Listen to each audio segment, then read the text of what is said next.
She pulled the most feared Mafia boss on the East Coast from a sinking train and discovered he was the boy who promised to find her 15 years ago. What happens next will shatter your heart into a million pieces. The Atlantic Ocean slammed against the collapsed railway bridge with merciless fury. Each wave dragged twisted metal and shattered glass deeper into its dark embrace. Grace Sullivan stood on the rocky shore, her lifeguard certification still warm from the locker she had just emptied that morning, her $20,000 in savings stolen by the man who fired her, her little brother dying in a hospital bed waiting for a surgery she could never afford, watching emergency vehicles illuminate the nightmare unfolding before her eyes. The commuter train had derailed 20 minutes ago. Most passengers had escaped before the front cars slid into the churning water. Most, but not all. "Miss, you need to step back," a young officer warned, his face pale beneath the flashing lights. "The rescue divers are on their way." Grace's trained eyes scanned the wreckage. 20 minutes in these waters. The survival window was closing. Through the murky depths, she could see a figure trapped inside, expensive suit billowing like dark wings, a watch glittering on his wrist worth more than everything she had ever owned. Her hands moved to her jacket zipper before her mind caught up with the decision. She had lost everything today. Her job, her money, her hope. But she would not lose a stranger to the sea. "Miss," I said, "step back." She was already running. She did not know that the man drowning in that car was Nicholas Crane, the one they called the Reaper, the most ruthless crime lord the East Coast had ever seen. She did not know that 15 years ago, her father had pulled him from these same waters when he tried to end his own life. She did not know that the boy who kissed her cheek and promised to find her again was now a monster who killed without blinking. All she knew was that someone was dying, and she could not stand by and watch. So she dove into the darkness. And the darkness swallowed her whole. Like, share, and subscribe if you are ready for a story that will break you and put you back together. Hit that notification bell so you do not miss what happens next. Because when she dragged him to shore, their eyes met, and he whispered a name he should not have known. Hers. The cold water sliced into her skin like thousands of knives. Grace kicked hard, her body driving downward, deeper and deeper, toward the railcar sinking into the dark. Her lungs began to burn in less than a minute. Her eyes stayed wide open in the murky water, searching for the man she had seen from the shore. There he was. He was still there, head slumped, one arm floating loosely, no more bubbles escaping from his mouth. There was no time left. Grace swam to the door and yanked the handle with all her strength, locked tight. She slammed her fist against the glass, but the water swallowed the force of the blow. It wouldn't work. She looked around and saw a jagged shard of metal torn from the side of the train. She grabbed it and stabbed the corner of the window once, twice, 3 times. The glass cracked. She struck again with everything she had left. The window shattered, tiny shards slicing into her arm, blood blooming and dissolving into the black seawater. She didn't feel the pain. She didn't have time to feel pain. Grace forced herself through the window frame, a sharp edge tearing into her shoulder. But she kept moving forward. The man was right in front of her now. Eyes tightly shut, lips blue. She grabbed the collar of his suit jacket and pulled hard. He was far heavier than she expected, solid muscle beneath expensive fabric. Her lungs were on fire. Her vision began to blur at the edges. Dark spots danced before her eyes. Not now. Not today. Tommy still needed her. She kicked wildly, one arm locked around the man's chest, the other pushing water back. The window frame scraped her hip as she dragged them both out. The surface was up there, distant like a dream she couldn't quite reach. Her legs began to go numb. Her arms trembled. But she didn't let go. She couldn't let go. If she let go, they would both die. And she had seen too much death already. Her father, her mother, she wouldn't let one more person die in her arms. Her head broke through the surface. She opened her mouth and sucked in a massive breath, her lungs tearing as air rushed back in. Waves slammed into her face, salt water flooding her mouth. She coughed violently but kept her grip on the man, one arm locked around his chest as she kicked toward the rocks. Each wave pushed them closer, then dragged them back. The Atlantic didn't want to release its prey. But Grace Sullivan wasn't someone who gave up easily. She had fought her entire life to survive. She wasn't going to lose another battle. Hands reached out from the rocks. Lifeguards shouted. Someone grabbed her arm and hauled them both onto shore.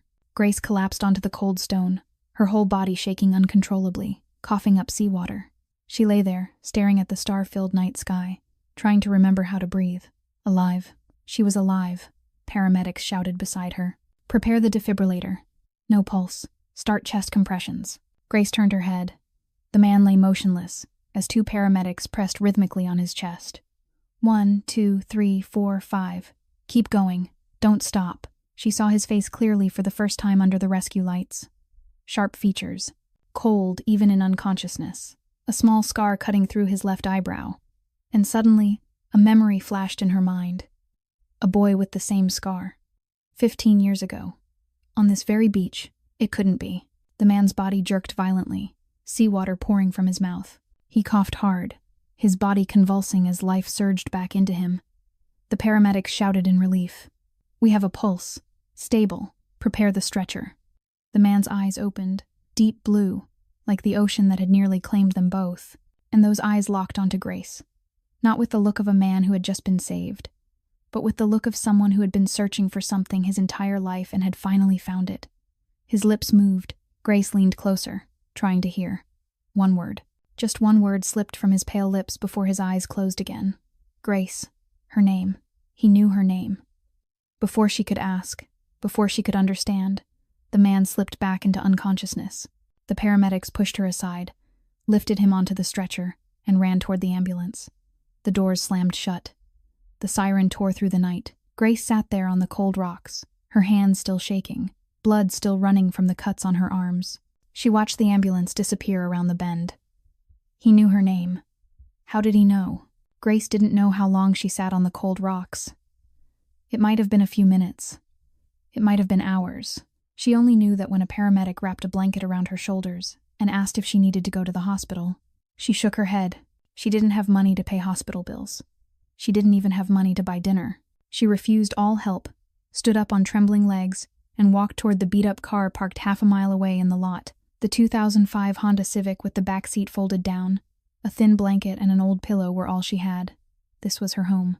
It had been 3 weeks since she was evicted from her apartment. Grace climbed into the back seat, closed the door, and curled up in the damp, cold blanket. Her entire body ached. The cuts on her arms were still seeping blood through the temporary bandages the paramedics had wrapped around them. Her shoulder burned with pain every time she moved, but none of that physical pain compared to the question looping endlessly in her mind. He knew her name. How did he know? She closed her eyes, forcing herself to sleep, but the man's face kept appearing behind her eyelids. Those deep blue eyes. That scar on his eyebrow. The way he looked at her as if he had been waiting for this moment his entire life. Her phone vibrated, pulling her out of her thoughts. The screen showed the name Emma Brooks. Grace hesitated for a second, then answered. Emma's voice exploded immediately. "Grace Sullivan, are you insane? Where are you? Are you okay?" "I'm fine," Grace said, her voice hoarse. "What's wrong? What's wrong, you ask me? What's wrong? You're all over social media. The video of you jumping in to save that man has 2 million views already. People are calling you the Angel of the Atlantic." Grace closed her eyes, her head pounding. She didn't need fame. She needed money. She needed Tommy to have surgery. She needed a miracle. Emma kept talking, her voice lowering. "But do you know who you saved?" Grace stayed silent. She didn't know. She didn't care. She had only seen someone about to die, and she couldn't stand there and do nothing. "Nicholas Crane," Emma said, each word slow and deliberate. "You just saved Nicholas Crane. The Reaper, the most notorious Mafia boss on the East Coast." Grace's heart skipped a beat. "What?"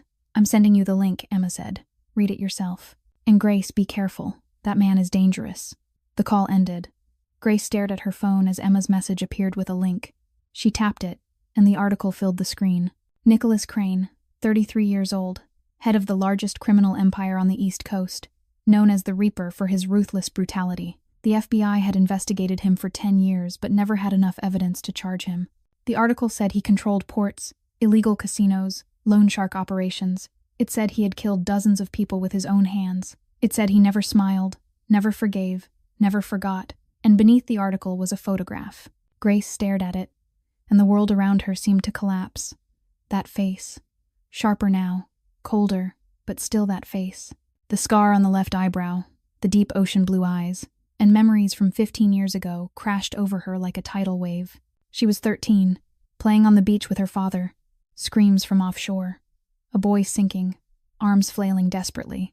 Her father ran into the sea without hesitation. She stood on the shore screaming, tears streaming down her face. Her father dragged the boy back onto the sand. He wasn't breathing. Chest compressions, rescue breaths, chest compressions, rescue breaths. And finally, the boy coughed up water and lived. He stayed with her family for 3 days because no one came to get him. He didn't talk much, just sat staring at the ocean with strangely sad eyes. But he always watched Grace, always stayed close to Grace. On the last night, before a black car came to take him away, he kissed her cheek. "I'll find you again. I promise." Then he disappeared.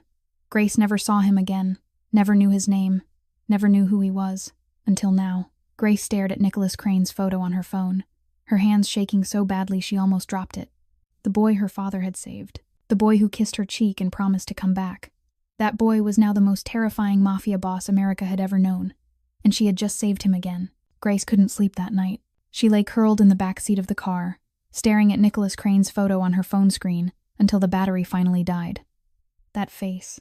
Those eyes. 15 years had passed and she still recognized him, but the gentle boy from long ago was now a killer. The boy who once cried in his sleep now made an entire city tremble. What did any of that mean? The next morning, Grace woke with an aching body and a long list of things she had to do. She needed to find work. She needed to visit Tommy. She needed to find a way to get $300,000 within a month. She didn't need to think about Nicholas Crane. She didn't need to remember the boy from years ago. She stepped out of the car, took a deep breath of the salty morning air, and decided to go to the hospital to see Tommy before looking for a job. But before she could start the engine, her phone vibrated. An unknown number. She almost didn't answer, but something made her change her mind. She swiped the screen and lifted the phone to her ear. "Miss Sullivan." A low male voice came through, polite yet carrying the unmistakable tone of someone used to giving orders. "My name is Anthony Russo. I work for Mr. Crane." Grace froze. "I have nothing to say to you or your employer." "Mr. Crane would like to meet you to thank you," Anthony continued, as if he hadn't heard her refusal. "He has recovered and wishes to personally express his gratitude to the woman who saved his life." "Tell him I don't need his thanks," Grace replied, her voice colder than she intended. "I saved a life because it was the right thing to do. Not because I wanted anything in return." There was a brief silence on the other end. Then Anthony spoke again, his tone different now, softer, as if weighing every word. "Miss Sullivan, I understand your hesitation. I know you've read the articles. I know you know who Mr. Crane is. But there's something you don't know." Grace was about to hang up, but Anthony's next words froze her hand in midair. "Mr. Crane remembers you. From 15 years ago."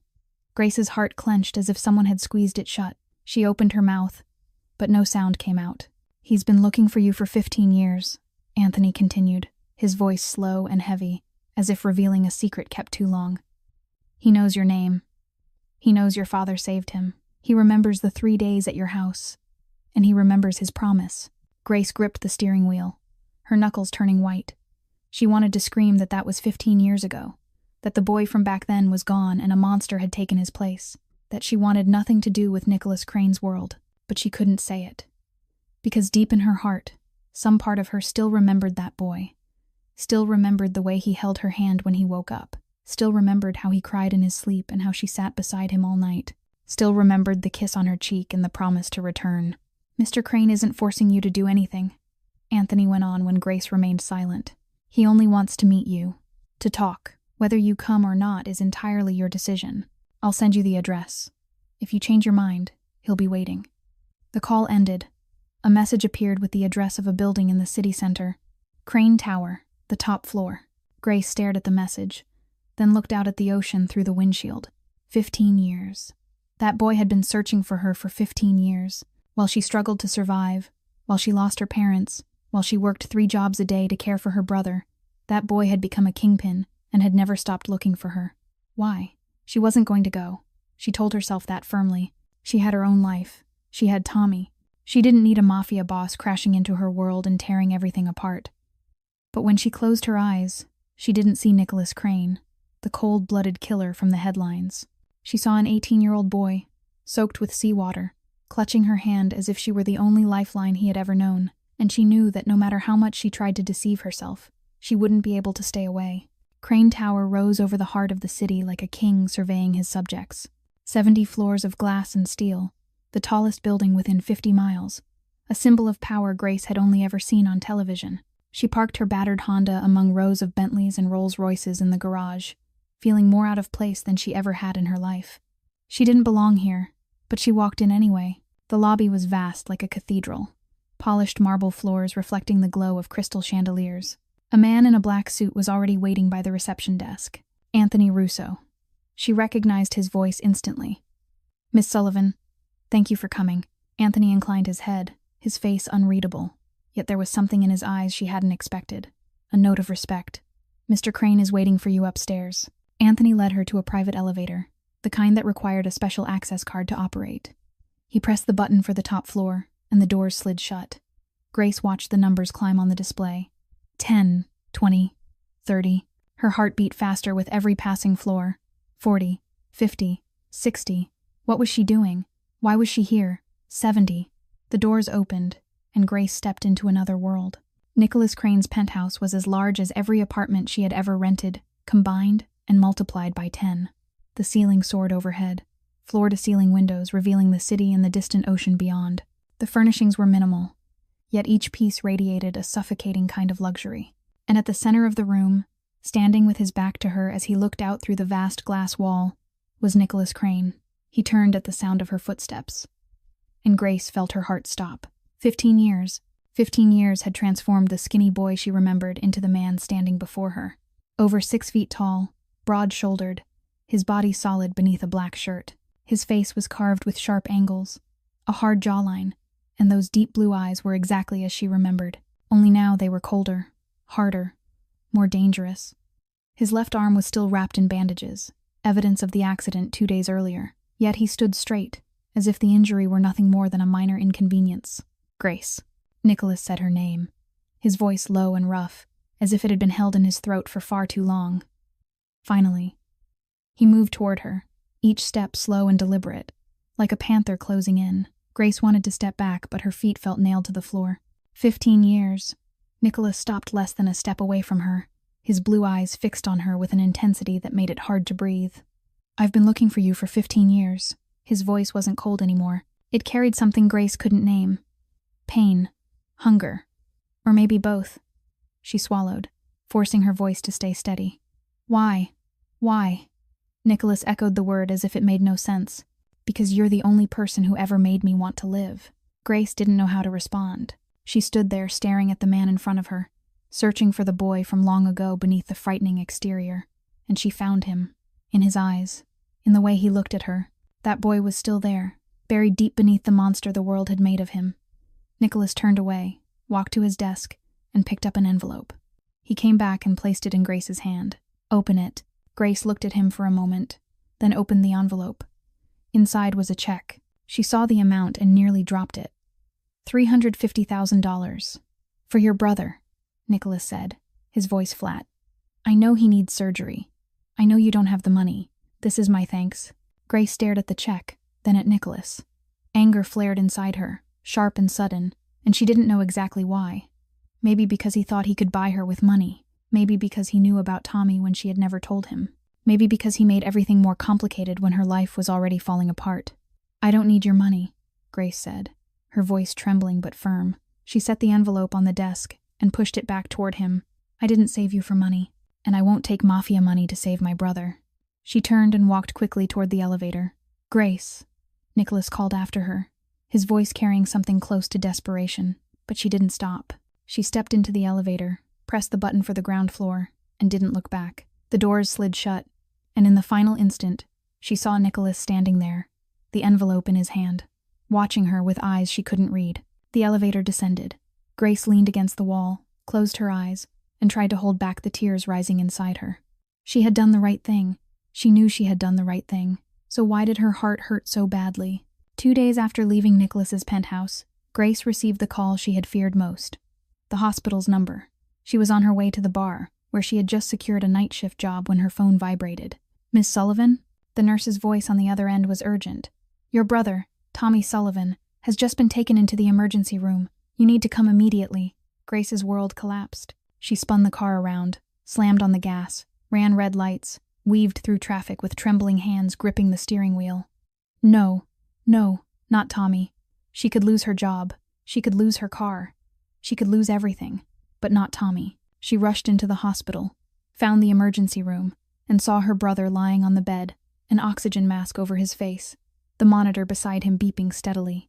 Tommy opened his eyes when he saw her. "Sis," he whispered weakly, trying to smile despite his pale lips. "I'm okay. Don't worry."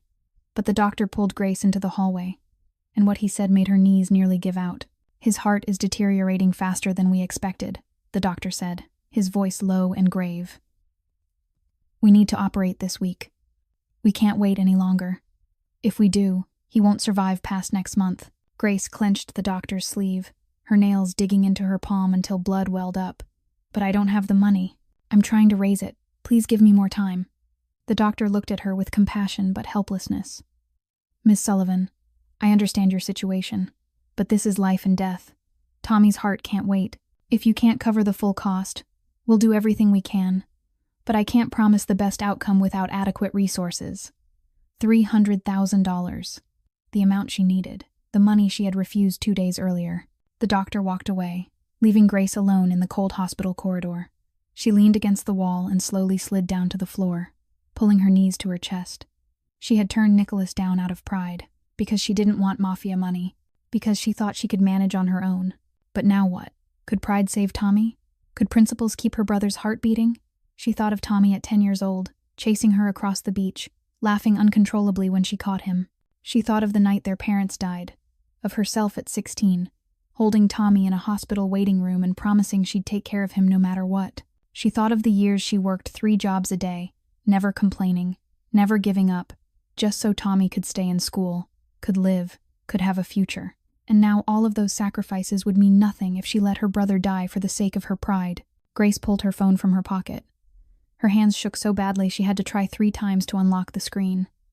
She found Anthony's message, stared at the number beneath the penthouse address. She closed her eyes, took a deep breath, then pressed call. The phone rang once, twice, 3 times. Then someone answered. But it wasn't Anthony. The voice on the other end was low and rough, painfully familiar. Grace. Nicholas knew it was her. Of course he did. Maybe he'd been waiting for this call. Maybe he'd known she would have to make it. Grace opened her mouth, but the words she had prepared caught in her throat. She wanted to explain. She wanted to apologize for refusing him. She wanted to say she had no other choice. But all that came out were 2 words, trembling and desperate. Save him. Nicholas arrived at the hospital within 20 minutes. Grace didn't know where he had been when she called, didn't know what he had done to get there so fast. But when she lifted her head from her knees, he was already standing there. In the stark white hospital corridor, Nicholas Crane looked like darkness in the middle of daylight. Black suit, black shirt, cold blue eyes sweeping the space before settling on her. 2 bodyguards followed behind him, but Nicholas signaled for them to stop at the end of the hallway. He walked toward Grace alone. She tried to stand, but her legs had no strength left. Nicholas stopped in front of her and looked down at her with an expression she couldn't read. Then he did something she never expected. He sat down beside her, right there on the cold hospital floor, without any concern for his expensive suit. "How is your brother?" Nicholas asked, his voice low, no longer sharp the way it had been before. "He needs surgery this week," Grace answered, her voice hoarse from crying too much. "If not, Tommy won't make it." Nicholas was silent for a moment, staring straight ahead down the hallway. "I'll pay for the surgery," he said. "All of it. The best doctors. A private room. Everything Tommy needs." Grace turned to look at him, not trusting her own ears. "And tuition," Nicholas continued, still not looking at her. "I'll cover his education until he graduates. Any university he wants, any major he chooses. I'll take care of all of it." Grace's heart began to race. She knew this couldn't be free. Nothing ever was, and certainly nothing from a Mafia boss. "What do you want in return?" she asked, her voice trembling though she tried to keep it steady. Nicholas finally turned to her. Those deep blue eyes were no longer cold. They carried something close to longing, close to loneliness, close to desperation. "You stay with me. 3 months." Grace froze. He was trying to buy her. That was the first thought that flashed through her mind. He thought he could buy her with money, turn her into something he owned. Anger surged, and she was about to stand and walk away like she had before. But Nicholas spoke again before she could move. "I'm not buying you." His voice hardened, as if he'd read her thoughts. "I'm not forcing you to do anything you don't want. You'll have your own room. You can visit Tommy whenever you want. You can work if you want to, even though you don't have to. I just want you there, in the penthouse, with me." Grace looked at him, searching his eyes for deception. Why?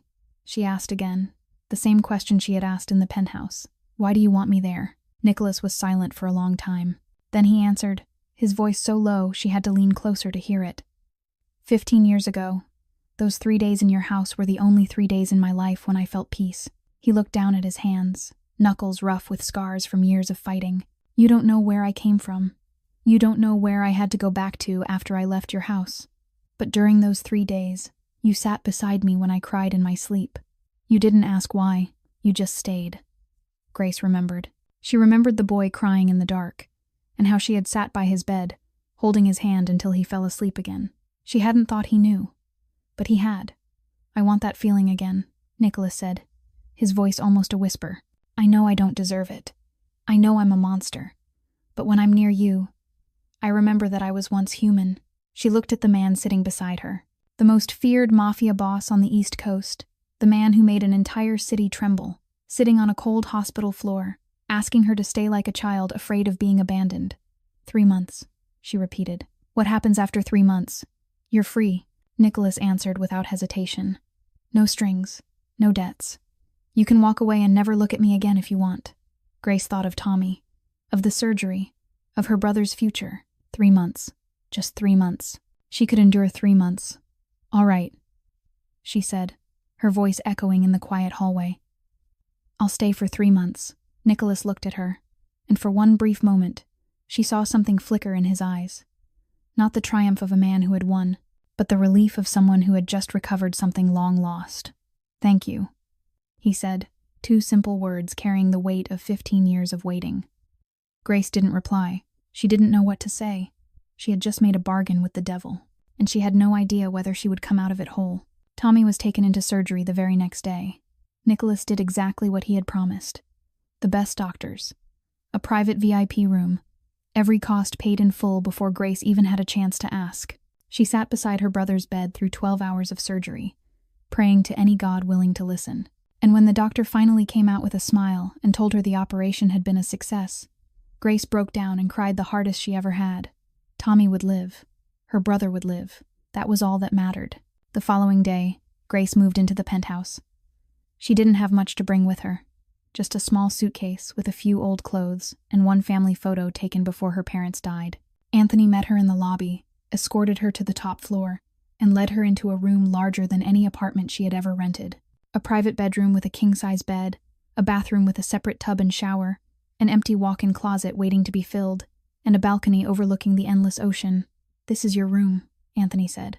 Mr. Crane is in the opposite wing.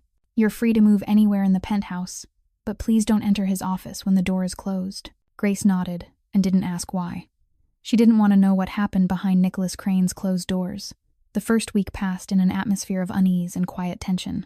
Nicholas was almost never around. He left early in the morning before Grace woke and returned late at night after she was already in her room. They only crossed paths a handful of times in the hallway. Nicholas would give a brief nod. Grace would nod back. Then they would go their separate ways. But even without seeing him, Grace felt Nicholas's world all around her. Bodyguards moving constantly through the penthouse. Large men in black suits with guns clearly outlined beneath their jackets. Closed-door meetings in the living room. Low voices rising and falling through thick walls. Late-night phone calls, Nicholas issuing orders in a voice cold as ice. And the looks from the men who watched her with curiosity, wondering who she was to be living in the boss's penthouse. Anthony was the only one who spoke with her regularly. He told her things about Nicholas that never appeared in the papers, things few people knew. He's not what people think, Ms. Sullivan, Anthony said one morning as they shared coffee. He's ruthless, yes, but he has rules. No drugs, no human trafficking, no touching women or children. Anyone who breaks those rules, he handles it. Grace didn't ask what handles it meant. She didn't need to. On the 5th night, she found out. She couldn't sleep. Thoughts of Tommy, of the future, of the 3 months ahead kept spinning in her mind. She decided to go to the kitchen for a glass of water, hoping the quiet of the night would calm her. But the penthouse wasn't quiet. As she passed Nicholas's office, she heard voices. The door was slightly open, a thin line of warm light spilling into the dark hallway. She knew she shouldn't look. Anthony had warned her, but her feet didn't listen. She stepped closer, glanced through the narrow opening, and saw hell. Nicholas stood in the center of the room, his jacket removed, shirt sleeves rolled up to his elbows. In front of him, a man knelt on the floor, face bruised and swollen, blood running from his nose and mouth. 2 guards stood on either side, gripping the man's shoulders. "You sold drugs to kids in my territory."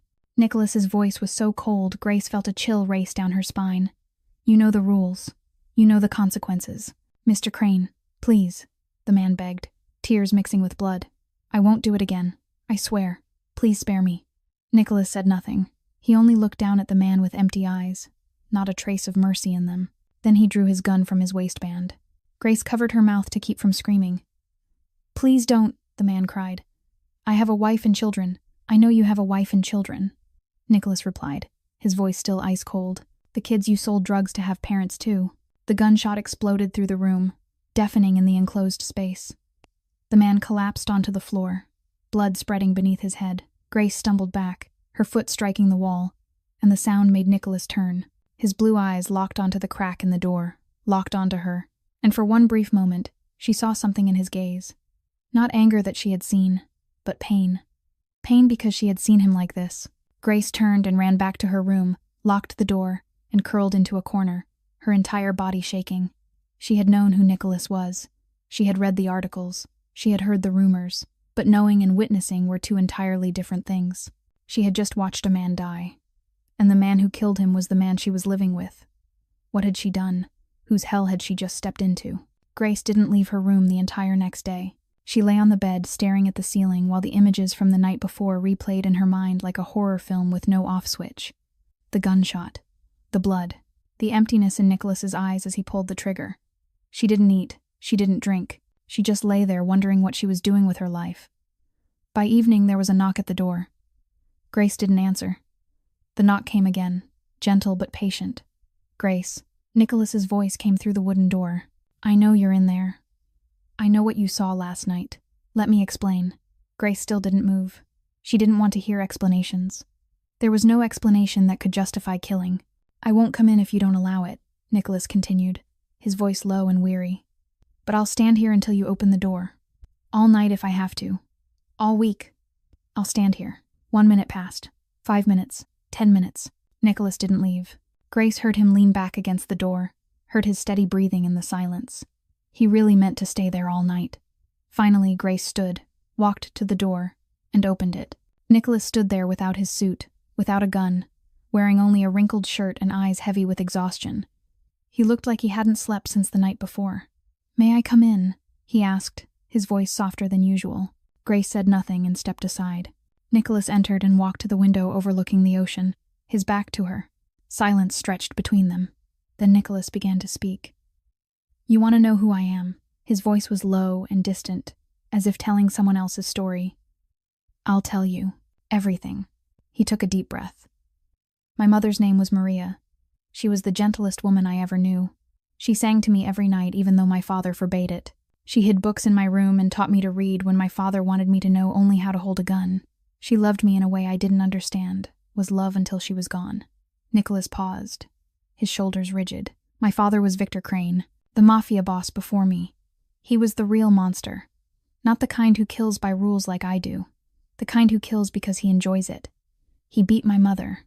Every day. For reasons not worth calling reasons. Because her cooking wasn't right. Because she looked at him the wrong way. Because she existed." Grace sat on the edge of the bed and listened without speaking. "When I was 15, my mother decided to run," Nicholas continued, his voice trembling slightly. "She planned to take me with her. She planned everything. Money, fake papers, a safe place on the West Coast. But my father found out." He turned back to look at Grace, and she saw the pain in his eyes, pain hardened over 15 years, but never healed. "He killed her, right in front of me. He forced me to watch and said it was a lesson about betraying family." Grace covered her mouth as tears spilled out. 3 years after that, my father trained me to be a killer," Nicholas said, his voice hollow. "He made me kill my first man when I was 16, a traitor. He put the gun in my hand and said if I didn't shoot, he would kill my sister, Sophia. She was only 5. I had no choice." He closed his eyes as if trying to erase the images. "When I was 18, I couldn't take it anymore. I had killed too many people. I had done too many terrible things. I looked in the mirror and didn't recognize myself. So I went to the ocean. And I didn't plan to come back. Grace understood then. The boy from years ago hadn't nearly drowned by accident. He had wanted to die. Your father saved me. Nicholas turned to her, his eyes shining wet in the dim light. He pulled me to shore, pressed on my chest, called me back. And you? You held my hand and cried. You didn't know who I was. You didn't know what I had done. But you cried because I almost died. He stepped closer, his voice nearly a whisper. Those 3 days in your house were the only 3 days in my life when I felt peace. You and your father didn't ask where I came from. You didn't ask who I was. You just fed me, let me sleep, gave me a sense of safety I had never known. And when I cried in my sleep, you sat beside me all night. You thought I didn't know. But I knew. I remember everything. Nicholas stopped right in front of Grace, looking down at her with eyes full of pain. Then my father found me. He took me back. He tortured me for running. He lifted his shirt, revealing a back covered in scars, proof of beatings beyond imagination. Grace sobbed aloud. 10 years later, I killed my father, Nicholas said as he lowered his shirt, not because I wanted power, but because he planned to do to Sophia what he had done to me.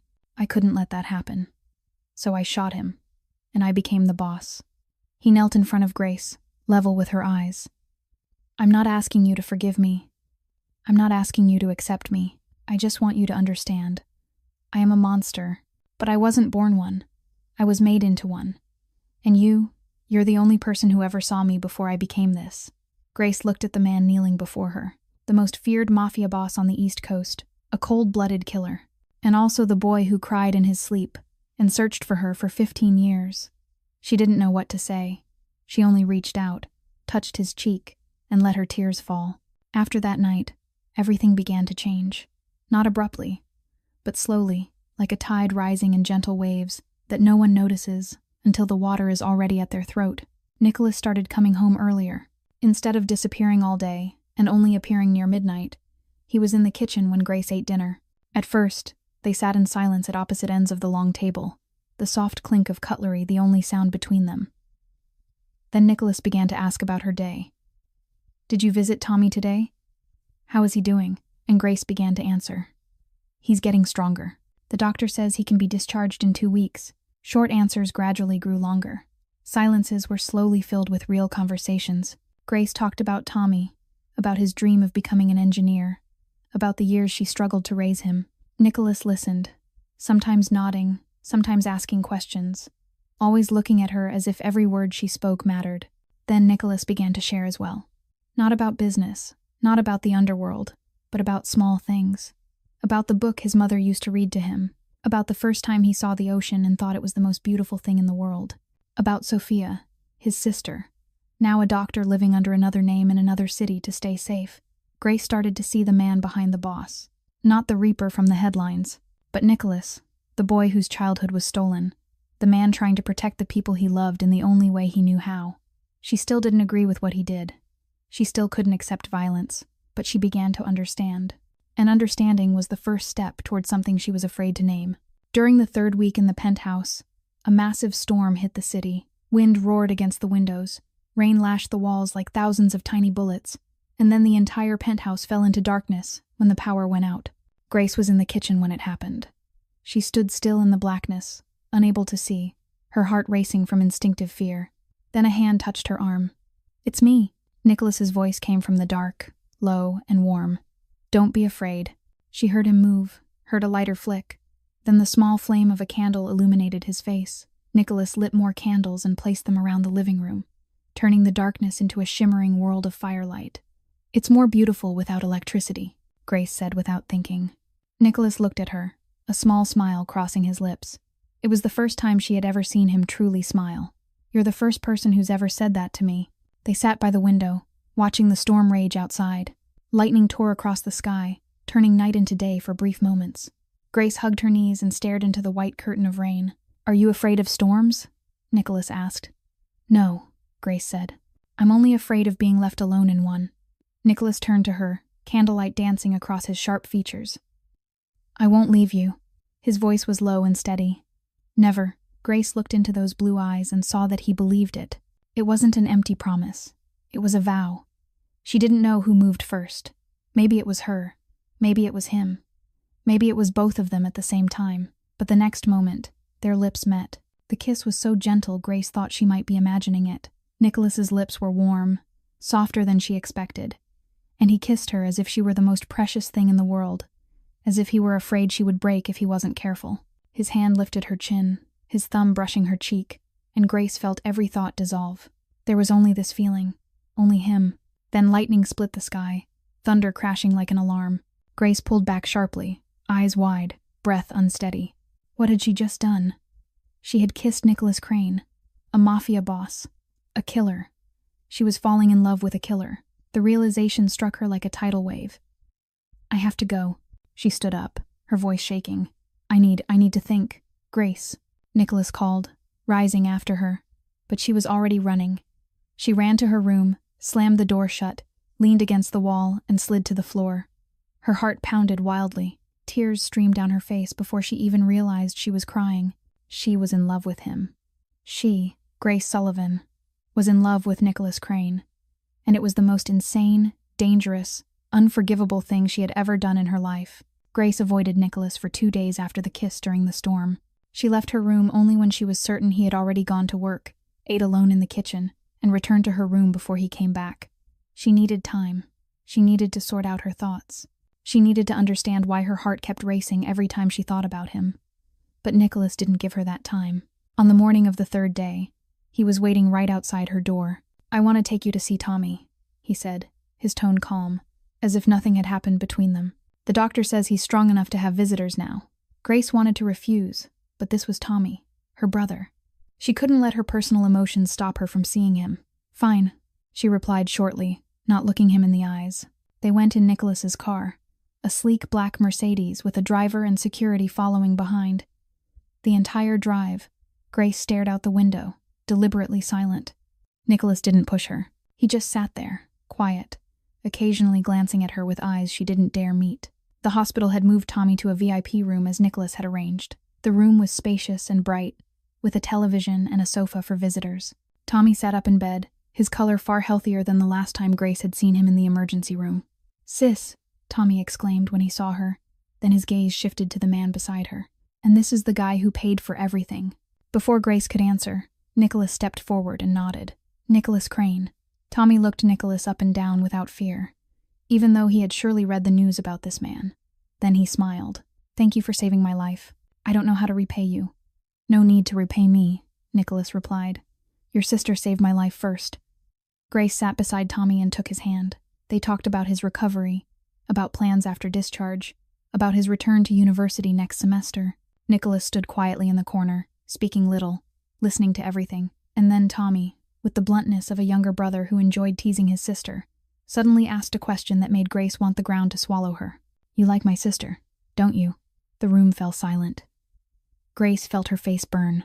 She was about to scold Tommy for asking something so inappropriate, but Nicholas answered first. "Yes." One word, no hesitation, no evasion. Grace turned to him, her heart pounding. Nicholas looked back at her, blue eyes hiding nothing. "I like your sister," he continued, still looking at Grace even as he spoke to Tommy. "I've liked her for 15 years, and I won't stop liking her just because she's afraid of liking me back." Tommy grinned, the mischievous smile of a brother who knew he had just embarrassed his sister. "I like you," he said to Nicholas. "You're honest, and you look at my sister like she's your whole world. She deserves to be looked at that way." Grace couldn't speak. She just sat there, still holding Tommy's hand, her eyes locked on Nicholas. On the way back, they were silent again, but it was a different silence. No tension, no avoidance, just two people trying to find the words they hadn't yet said. When they reached the penthouse, Nicholas stopped at the elevator. "I won't force you," he said gently. "You can reject me. You can be afraid of me. You can hate what I do. I understand. But I won't lie about how I feel. I like you, Grace, and whether you return it or not, that won't change." He turned and walked toward his room. Grace stood there, watching his back, her heart torn between reason and feeling. Reason told her to run. He was Mafia. He killed people. He was dangerous. But her feelings told her she was tired of running, tired of being alone, tired of pretending she didn't feel what she felt. That night, Grace stood outside Nicholas's door for a long time. She raised her hand to knock, then lowered it, raised it, lowered it again. Finally, She took a deep breath and knocked. Nicholas opened the door, his eyes widening slightly when he saw her. He didn't speak. He just stood there, waiting. "I don't want to be afraid anymore," Grace said, her voice trembling but steady. "I don't want to run anymore." Nicholas still didn't speak. He simply lifted his hand and gently touched her cheek, silently asking permission. And Grace stepped forward, stepped into his room, stepped into his arms, stepped into the darkness she had feared for so long. That night, for the first time in her life, Grace didn't feel alone. 2 weeks after their first night together, Grace felt as if life had finally decided to smile at her. Tommy was about to be discharged. Nicholas came home earlier every day just to have dinner with her. They didn't talk about the future, didn't talk about how the 3 months would end, but every night when Grace slept in his arms, she felt a kind of peace she had never known. She should have known that peace never lasted in Nicholas Crane's world. Everything began one morning, as Grace was getting ready to visit Tommy. Nicholas received a phone call, and his expression changed instantly. The warmth in his blue eyes turned to ice in a heartbeat. His jaw clenched, his hand gripping the phone so tightly his knuckles went white.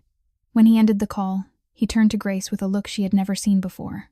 "Viktor Morozov," Nicholas said, his voice terrifyingly flat. "The Russian Mafia boss. He's just declared war." Grace felt the blood drain from her body. She had heard Anthony mention that name. Morozov was Nicholas's greatest enemy, a ruthless boss who had long wanted to seize control of the East Coast. "You're not going anywhere alone," Nicholas said, his tone not a request but a command. "From now on, wherever you go, you'll have guards with you." But Tommy Grace started. "I'll have men guarding the hospital," Nicholas cut her off. "And you'll have someone with you at all times. No exceptions." Grace wanted to argue, but when she looked into Nicholas's eyes, she knew this wasn't the moment. She nodded in agreement. Nicholas kissed her forehead before leaving, longer than usual, as if he were afraid it might be the last time. "Be careful," he whispered. "I can't lose you." Grace went to the hospital with 2 bodyguards beside her. She felt foolish being followed as if she were someone important, but she didn't complain. She understood that Nicholas had good reason to worry. Her visit with Tommy went smoothly. Her brother was much stronger now, able to walk around the room and eager to go home. Grace sat with him, talking and laughing, trying not to think about the war looming outside those walls. Then she walked to the restroom at the end of the hallway, just for a minute, just 1 minute out of the guard's sight. And that minute almost killed her. She had just opened the restroom door when 4 men appeared from the stairwell. Large, expressionless, eyes like assassins. One grabbed her hair and yanked her head back. Another covered her mouth before she could scream. "Crane sends his regards." A voice whispered in her ear, thick with Russian. "And this is Morozov's gift." Grace felt searing pain in her arm as a blade sliced through her flesh. She tried to scream, but the hand clamped over her mouth. Tears poured from her eyes as blood soaked her sleeve. Then a gunshot rang out. The man holding her mouth collapsed, blood bursting from his head. Grace fell to the floor, screaming in terror. She saw Nicholas at the end of the hallway, a gun in his hand, eyes cold as frozen hell. He advanced toward them, firing without hesitation. Another man fell, then another, then another. The last one tried to run, but Nicholas caught him, grabbed him by the throat, and smashed his head against the wall. "You dared touch her." Nicholas's voice was no longer human. It was the roar of a monster. "You touched her. You made her bleed." He slammed the man's head into the wall again, and again, until the wall was smeared red. Grace stared without blinking. She had known Nicholas killed people. She had witnessed it once before, but this was different. This time she saw his true fury, the madness of a man protecting what he loved. Nicholas dropped the body and turned to Grace, and in that moment, she saw 2 beings inside him. The monster who had just killed 5 men with his hands and his gun, and the man looking at her with eyes full of fear, afraid she would run, afraid she would see him as a beast. Nicholas knelt beside her, his hands trembling as he touched the wound on her arm. "I'm sorry," his voice broke. "I should have protected you better. I should have." Grace raised her hand. Blood smeared across her palm, touched his cheek, and stopped him. "You saved me," she said, her voice shaking but firm. "You came in time." Nicholas stared at her in disbelief. "You're not afraid of me. After what you just saw." Grace looked at the 5 bodies on the floor, then back at the man in front of her. She should have been afraid. She should have been horrified. But those men had tried to kill her, and Nicholas had killed them to protect her. "I'm afraid," Grace admitted. "But not of you. I'm afraid of losing you." Nicholas pulled her into his arms, not caring about the blood, not caring about the bodies around them, and Grace held him back, knowing she had crossed a line she could never return from. After the attack at the hospital, Nicholas became protective of Grace to an almost obsessive degree. He doubled the number of bodyguards, installed more security cameras, and barely took his eyes off her. Grace understood his fear, but at times she felt suffocated. She needed space. She needed to breathe. A week after the incident, the wound on her arm had begun to heal. Tommy had been discharged, and Nicholas had arranged for him to stay in a secure apartment, guarded 24 hours a day. Everything seemed to be settling again. Then that afternoon, Grace returned to the penthouse earlier than planned. She wanted to surprise Nicholas with a home-cooked dinner, something she hadn't done since moving in. She stepped out of the elevator, a smile on her lips, already thinking about what to cook. Then she froze. Nicholas was in the middle of the living room, and he was holding another woman. She was young and beautiful, with long dark hair, crying in Nicholas's arms, and Nicholas was holding her tightly, one hand stroking her hair, murmuring words Grace couldn't hear. Grace's heart shattered. She stood there, unable to breathe, staring at the scene as if someone had driven a knife straight into her chest. Who was she? Who was this woman that Nicholas held like that? An ex-lover, a fiancé he had never mentioned. The woman he truly loved, while Grace was nothing more than a 3-month distraction. Nicholas lifted his head and saw her. His eyes widened. "Grace," he said, releasing the woman. "Wait, let me explain." But Grace didn't want to hear it. She couldn't. If she stayed one more second, she would cry in front of him, and she refused to give him that satisfaction. She turned and ran into the elevator, hitting the close button before Nicholas could reach her. "Grace," his voice echoed through the narrowing gap. "It's not what you think." The doors slammed shut. Grace leaned against the wall as tears poured down her face. She was an idiot. She had trusted him. She had opened her heart. She had believed that maybe he truly loved her. But she was just a transaction. 3 months. And maybe to Nicholas, she was only one of many women orbiting his life. Grace called Emma, and her friend came to get her immediately. She didn't explain everything, only said she needed a place to stay. Emma didn't ask questions. She brought Grace back to her small apartment and let her cry until there were no tears left. 2 days passed. Nicholas called relentlessly. Dozens of missed calls, hundreds of messages. Grace didn't answer any of them. She didn't want explanations. She didn't want more lies. On the 3rd day, Nicholas appeared at Emma's door. He looked like he hadn't slept since she left. His eyes were red, his beard untrimmed, his clothes wrinkled. This wasn't the image of a powerful mafia boss. This was the image of a desperate man. "Grace, let me explain," he said, his voice rough. "The woman you saw was Sophia, my sister." Grace stood frozen. "She was just threatened by Morozov," Nicholas continued, his eyes never leaving Grace. "He sent photos of her, the address of the hospital where she works, and said he would kill her if I didn't surrender. Sophia was terrified. She was crying, and I held my sister. That's all." Grace remembered the scene. She remembered Nicholas telling her about Sophia, the sister he protected with his life. She remembered him saying Sophia was a doctor, living under another name to stay safe, and she realized she had been wrong. "I'm sorry I didn't explain before you saw us," Nicholas said, stepping closer. "But you're the only one, Grace. There's no one else. There never has been anyone else." Grace wanted to wrap her arms around him. She wanted to apologize for doubting him. But before she could move, Nicholas's phone vibrated. He glanced at the screen and his face went pale. "What?"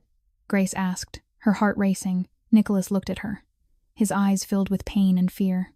"Morozov knows you're here," he said. "He's been watching me, and now he knows exactly where you are. Everything happened too fast."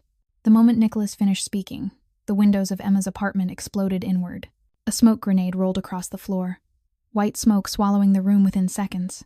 Grace couldn't see anything, couldn't breathe, only heard gunshots, screams, and Nicholas shouting her name. Then someone grabbed her by the hair and dragged her out through the back door. She struggled, tried to scream, but a needle pierced her neck, and the world went black. When Grace woke up, she was in a cold room, her hands bound behind her to a metal chair. Her head throbbed like it was being split open, her mouth dry and bitter from the sedative. She looked around, forcing her eyes to focus. An old warehouse, damp brick walls, dim yellow light hanging overhead, and in front of her, a man sat in a chair with his legs crossed, holding a glass of red wine the color of blood. Viktor Morozov. She recognized him from the photos Nicholas had shown her.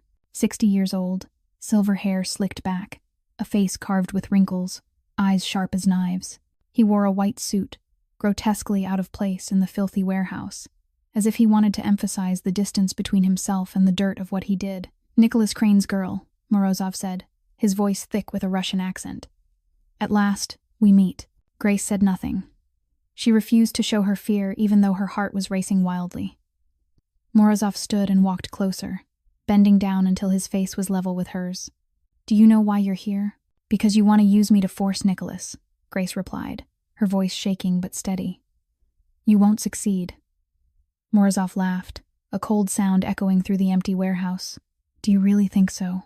Do you think Nicholas Crane would let you die? He killed 5 of my men just because they scratched your arm. Do you think he'll stay calm now that you're in my hands?" He turned and signaled to one of his men. A large man stepped forward holding a phone. Morozov took it, dialed, then held it up in front of Grace's face. "Call him," Morozov ordered. "Tell him to come here alone. If not, you die." Grace looked at the phone, then at Morozov, and did something he didn't expect. She spat directly in his face. "No." Morozov slowly wiped his face, not exploding in anger the way Grace expected. Instead, he smiled, a smile that made her shudder more than rage ever could. "You're brave," he said. "I like that. But bravery has its limits." He nodded. The large man stepped forward, and the pain began. They beat her, not to kill her, but to hurt her. Each blow precise, aimed at places that caused maximum pain without ending her life. Her stomach, her ribs, her face. Grace bit down hard to keep from screaming, blood running down her chin. "Call him," Morozov repeated calmly, as if discussing the weather. "No," Grace growled through clenched teeth. They kept hitting her. She felt a rib crack. Her lip split, her eye swelling until it nearly closed. She wanted to scream. She wanted to beg. But every time she almost opened her mouth, she thought of Nicholas. If he came here alone, he would die. Morozov didn't want negotiations. Morozov wanted him dead, and Grace would rather die than lure Nicholas into a trap. After an hour, or maybe 2, or maybe a lifetime, Morozov signaled for them to stop. He looked at Grace, something like surprise flickering through his cold eyes. "You really love him," Morozov said, his tone no longer mocking. "You'd rather endure this than call him." "I didn't think Nicholas Crane deserved that kind of love." Grace spat blood onto the floor and lifted her head, only one eye still able to open. "You know nothing about him." Morozov shrugged. "Perhaps, but whether you call or not, he'll come." He pulled out his own phone and started recording. The camera focused on Grace, bloody, bruised, barely conscious, but her eyes still defiant. "Crane," Morozov said into the camera, "your girl is very brave. She refused to call you even while being beaten like this. Admirable, but I'm not patient. You have 12 hours to come to the old warehouse at dock number 7. Alone. Unarmed. If not, I'll send you her body in pieces." He stopped recording and sent the video. "Done," Morozov said, looking at Grace with something close to pity. "Now we wait." Grace closed her eyes, tears mixing with blood as they ran down her face. She had tried. She had tried to protect Nicholas. But she knew him. She knew he would come. And she was terrified that tonight, one of them wouldn't survive.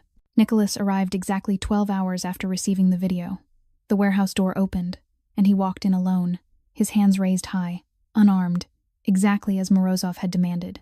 Grace saw him through her one eye that could still open, and her heart shattered. He really came. He came alone, ready to die for her. "Nicholas." She tried to call out, but her voice was nothing more than a weak whisper. Don't come here." But Nicholas didn't look at her. He stared straight at Morozov, his blue eyes so cold the air in the warehouse seemed to freeze. "I'm here," Nicholas said, his voice terrifyingly flat. "Let her go." Morozov rose slowly from his chair and began to clap, each sound echoing mockingly through the space. "Nicholas Crane, the Reaper." Finally lowering himself for a woman. "You heard what you wanted," Nicholas replied. "Now let her go." Morozov smiled and gestured. 2 gunmen stepped forward, pressing their weapons against Grace's head. "Not yet," Morozov said, drawing his own gun and aiming it at Nicholas. "First, I want to hear you beg, the Reaper begging me to spare his whore. That would be entertaining." Nicholas didn't move. He stood there, his gaze fixed on Morozov, as if waiting for something. "You want me to beg?" Nicholas asked. "Yes," Morozov nodded. "Kneel and beg." Nicholas slowly lowered himself, one knee touching the floor. Grace wanted to scream. She wanted to tell him not to do this. But before she could say anything, Nicholas lifted his head and smiled. It was the coldest smile Grace had ever seen. "You really think I came alone?" In that instant, everything exploded. The high windows shattered, smoke grenades dropped from above. The main door was blown open, as Anthony and Nicholas's security team stormed in like a hurricane. Gunfire tore through the warehouse, deafening and chaotic. Morozov shouted orders, but his men were overwhelmed by the sudden assault. Nicholas lunged toward Grace, fast as a predator. He kicked down the man guarding her, ripped the gun from his hand, and shot the second guard straight through the head. In seconds, he freed Grace from the ropes and pulled her to her feet. "I'm here," Nicholas whispered, his voice shaking. "I'm here." Grace clung to him, ignoring the pain tearing through her body. All she knew was that he was alive. He had come for her. He hadn't abandoned her. Then she saw Morozov. The Russian boss stood a few feet away, his gun aimed directly at Grace, his finger tightening on the trigger. "If I don't win," Morozov roared, madness blazing in his eyes, "then you don't get to have her either." He pulled the trigger. Grace closed her eyes, waiting for death, but instead of pain, she felt Nicholas shove her aside, his body shielding hers. The gunshot rang out. Nicholas collapsed. "No!" Grace screamed, dropping beside him. Blood soaked through Nicholas's shirt, spreading from his left shoulder. He had taken the bullet for her. "Nicholas, no, don't," she cried, pressing her hands against his wound. He couldn't die. He couldn't leave her. Nicholas opened his eyes and did something she never expected. He smiled. "I'm fine," he said weakly, still conscious. "Just the shoulder." Then he looked past her, and his expression shifted from tenderness to ice in a heartbeat. The gun was still in his hand. He raised it and fired at Morozov as the man tried to run. 1 shot, 2 shots, 3 shots. Morozov fell, blood bursting from his chest, his stomach, his head. The Russian boss lay motionless on the warehouse floor, eyes staring lifelessly at the ceiling. Nicholas lowered the gun, breathing hard. "No one touches what's mine," he said, his voice chilling. No one. The fight ended as quickly as it had begun. Morozov's men were either dead or surrendering. Anthony rushed to Nicholas, his face pale when he saw his boss's wound. "Mr. Crane, we need to get you to the hospital. Take her first," Nicholas ordered, pushing Grace toward Anthony. "She's hurt worse than I am." "Nicholas." Grace grabbed his hand, refusing to let go. "I'm not going anywhere without you." Nicholas looked at her, his eyes softening, and nodded. Before the ambulance doors closed, Anthony leaned in and told Grace that Emma had been found safe with only minor injuries and was now under their protection. Together, they were taken to the hospital side by side, lying on parallel stretchers. Grace held Nicholas's hand the entire ride, never letting go for a single second. She had almost lost him. She had almost died without telling him she loved him. And as the ambulance raced through the night, she whispered the words she had kept inside for far too long. "I love you." Nicholas squeezed her hand, his blue eyes warm through the pain. "I know," he said. "I love you too." Since 15 years ago, Nicholas recovered faster than Grace had expected. Just 1 week after being shot, he was discharged from the hospital, his left arm still wrapped in bandages, but the sharpness had returned to his eyes. Grace was healing too. The bruises on her face were fading, her cracked ribs slowly mending. She thought that after Morozov's death, everything would finally be over. She was wrong. The call came on the 10th night after the rescue. Nicholas was sitting by the penthouse window, staring out at the city lights, when his phone vibrated. He glanced at the screen, and Grace saw his body stiffen as if he'd turned to stone. The call lasted less than a minute. Nicholas didn't say much. He just listened, then ended it. When he turned back to Grace, she saw something in his eyes she'd never seen before. "Fear." "The council," Nicholas said, his voice low and heavy. "They've summoned me."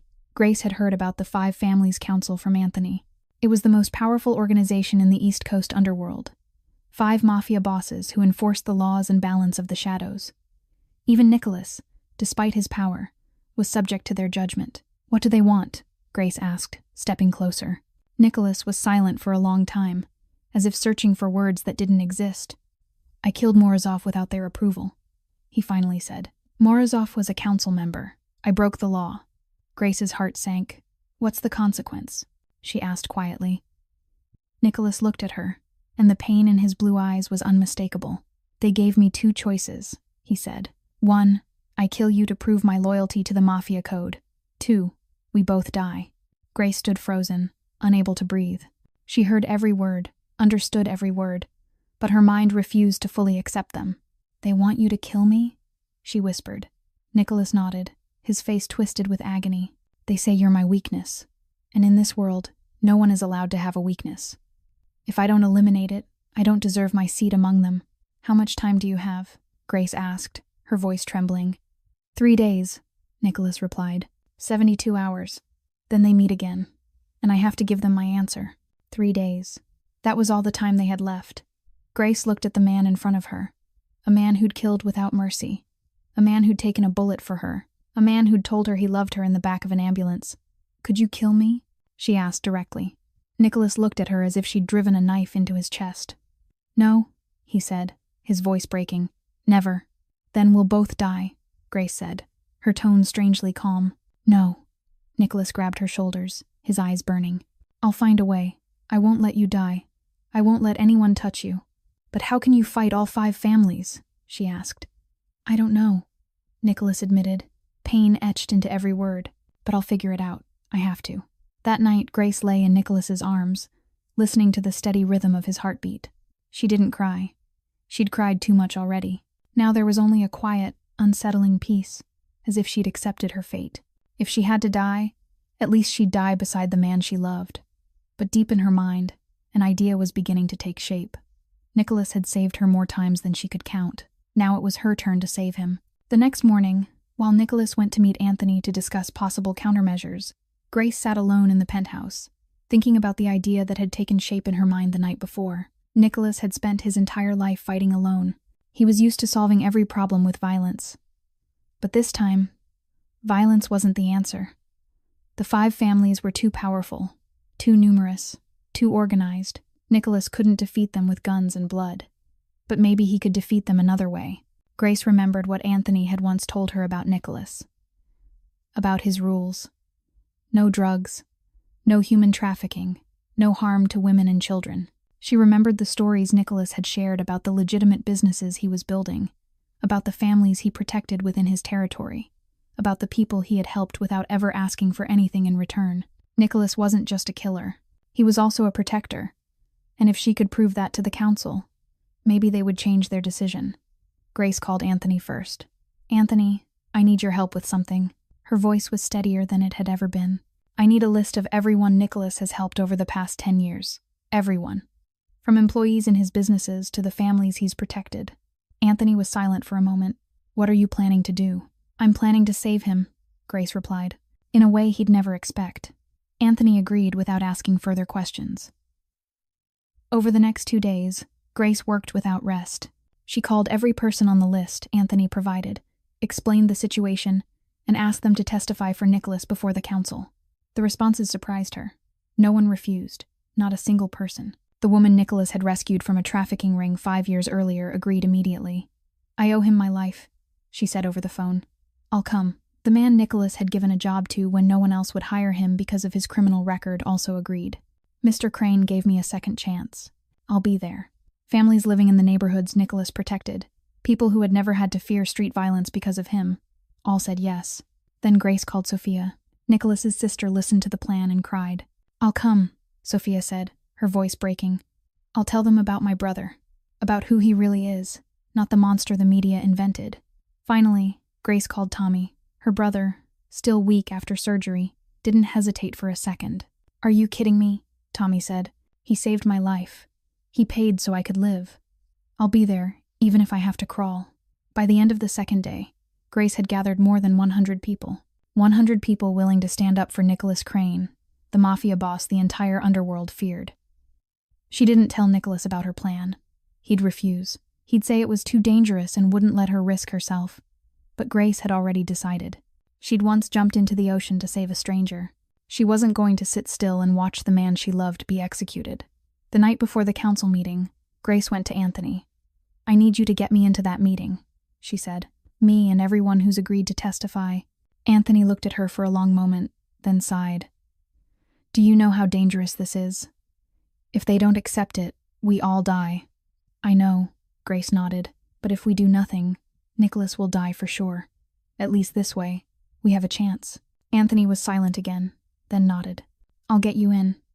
But Grace, if this fails, he'll never forgive me for letting you take this risk. If this fails, There won't be anyone left to forgive or not forgive, Grace replied. That night, she lay beside Nicholas, listening to the steady rhythm of his breathing as he slept. Tomorrow would decide everything. Tomorrow she would stand before the most dangerous killers in America and ask them to spare the life of the man she loved. And she wouldn't fail. She couldn't afford to fail. The old opera house stood in the heart of the city, the place where the 5 families' council gathered whenever a life or death decision had to be made. That night, dozens of black limousines lined the street, bodyguards stationed at every entrance as if the building were an impenetrable fortress. Nicholas walked in alone, exactly as the council had demanded. He wore a black suit, his back straight, his head held high, but Grace knew he was breaking apart inside. He believed this was the last night of his life. He had already made peace with dying rather than killing her. What he didn't know was that she was already waiting inside. The main hall of the opera house was filled with men in expensive suits, the bosses who controlled the underworld. The remaining 4 council members sat in the highest row, looking down at Nicholas like gods judging a mortal. Nicholas Crane, the head of the council, spoke, his voice echoing through the silence. You had 3 days to decide. What is your answer?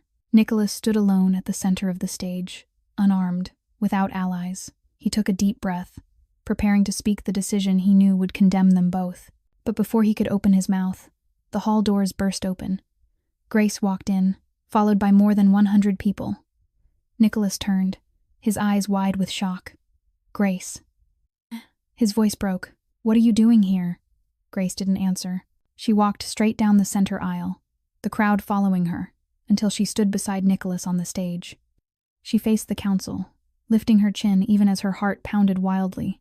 You want Nicholas to prove his loyalty by killing me, Grace said, her voice clear throughout the hall.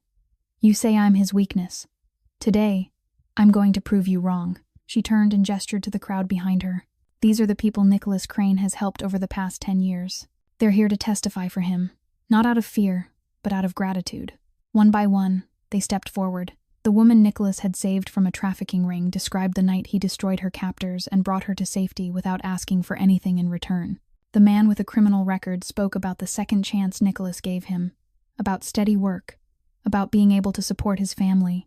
Families from Nicholas's territory talked about peaceful nights, about children walking to school without fear of street violence. Then Sophia stepped forward, Nicholas's sister, who had lived under another name for years to stay safe. My brother isn't a monster, Sophia said, tears streaming down her face. He protected me when our father wanted to turn me into a tool like he did to him. He killed our father to save me. He sacrificed his childhood, his freedom, everything, so I could live like a normal person. That's not a monster. That's a hero. Finally, Tommy stepped forward, still weak, still needing Grace's support to stand. I don't know Mr. Crane personally, Tommy said, his voice trembling but firm. He paid for my heart surgery and saved my life just because my sister saved his. He didn't owe me anything, but he still did it. Monsters don't do that. Monsters don't keep promises. Monsters don't love. Nicholas Crane keeps his promises. Nicholas Crane loves. Nicholas Crane is not a monster. The hall fell silent. Grace turned back to the council one last time. You want Nicholas to kill me because I'm his weakness, she said. But look around you. More than 100 people came here because of him. That's not weakness. That's strength. A kind of strength violence can never create. If you kill him, you'll kill the only man in this world who dared to do what was right. And you'll prove that in your world, there's no room for redemption. Beyond his character, Grace continued, her gaze fixed on the council leaders. Nicholas has built a stable empire that keeps the federal authorities at bay. If you kill him, the power vacuum will trigger a bloodbath in the streets, bringing a level of heat and police scrutiny that will bankrupt all your operations within months. The silence stretched on. Then one council member stood and began to clap slowly. Another followed, then another, until the entire hall echoed with applause. The council voted. 4 out of 5 agreed to grant Nicholas his freedom. Nicholas Crane, the head of the council, declared, You're the first man in history to walk away from this world alive. Don't make us regret it. Nicholas stood there, unable to believe what he'd heard. Then he turned to Grace, pulled her into his arms, lifted her off the ground and spun her across the stage. You're completely insane, he whispered, tears running down his face. You saved me. No, Grace replied, holding him tightly. We saved each other. 6 months later, on the beach where Grace's father had saved Nicholas 15 years earlier, they were married. The ceremony was small, attended only by those closest to them. Tommy walked Grace down the aisle in place of the father she'd lost. Emma was the maid of honor, Anthony the best man. Sophia gave a speech, crying more than she spoke. Nicholas kissed Grace as the sun touched the horizon, painting the sky in brilliant shades of orange and purple. They walked along the shoreline at dusk, waves brushing their feet, hands tightly clasped. Behind them lay a dark past. Ahead of them was an uncertain future that belonged to them alone. Grace once jumped into the sea to save a stranger. She never knew that stranger would become her entire life. Nicholas was once a monster in the shadows. He never knew the only light that could save him was the little girl who cried when he almost died. Sometimes the most dangerous thing is loving someone completely. Sometimes the bravest act is stepping out of the darkness. And sometimes monsters turn out to be human beings waiting for someone to truly see them. This story reminds us that no one is born a monster, and no one is beyond redemption. That real love doesn't judge the dark past, but sees the truth within. That sometimes, to save someone else, we must be brave enough to walk into the darkness with them. And that hope can grow in places where light seems impossible. If this story touched your heart, please subscribe to our channel. Like and share this video so we can keep bringing you more emotional stories every day. How did this story make you feel? Have you ever met someone society called a monster, who was really just a person carrying unhealed wounds? Share your thoughts in the comments below. We truly want to hear what's in your heart. Thank you for taking the time to watch today's video. Wishing all of you good health, a joyful life, and peaceful days ahead. Goodbye, and see you in the next video.